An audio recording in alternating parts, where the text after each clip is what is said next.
Hello everyone, आज हम कार्यपत्रिका 41 जो कि पुनरावृत्ति कार्यपत्रिका सामाजिक विज्ञान की है क्लास 9th की 26 अक्टूबर की इसको करेंगे।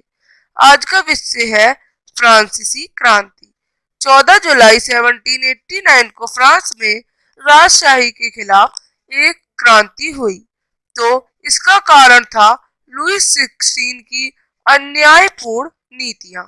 18वीं सदी में फ्रांस का समाज 3 स्टेट में बांटा गया, जिसमें जो पहले 2 स्टेट थे वो कुलीन वर्ग और पादरी वर्ग टैक्स नहीं देते थे। तो ये राजा वाला वर्ग था, और दूसरा जो वहां के चर्च में काम करने वाले लोग होते हैं ये दोनों पहली और दूसरी स्टेट में आते थे।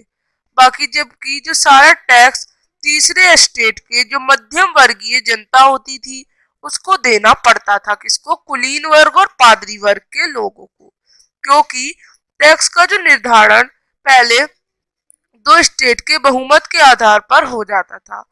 इसलिए तीसरे स्टेट ने यह मांग रखी कि मतों को अलग से देखा जाए, जिससे जो सम्राट ने ठुकरा दिया है वो पूरा हो। तो अब इसे सम्राट ने ठुकराया, और इसी की वजह से क्या हुआ? फ्रांसीसी क्रांति हुई। अब जो बास्तिल का एक किला था वहां पर, उस पर हमला लोगों ने सबसे पहले किया और क्रांति की शुरुआत की। इसमें उन्होंने वहां के लोगों के हथियार छीने, उन्हें मार दिया और फिर 7 कैदियों को छुड़ा लिया। तो ये आपको बता रखा है। इस तरह से एक फ्रांसीसी क्रांति की शुरुआत होती है। तो फ्रांसीसी क्रांति कब हुई? 14 जुलाई 1789 को। अब 18वीं सदी में फ्रांस का समाज जो था वो कितने वर्गों में बांटा गया? 3 वर्गों में।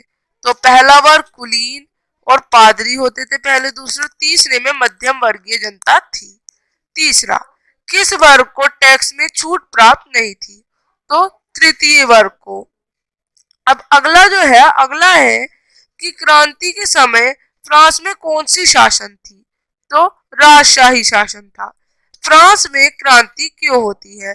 तो जो तीसरे वर्ग के साथ अन्याय हुआ था उसके कारण। यहाँ पे वर्कशीट खत्म होती है। अब हम मिलेंगे अगली वर्कशीट के साथ। तब तक के लिए बाय। चैनल को लाइक, सब्सक्राइब एंड शेयर करें।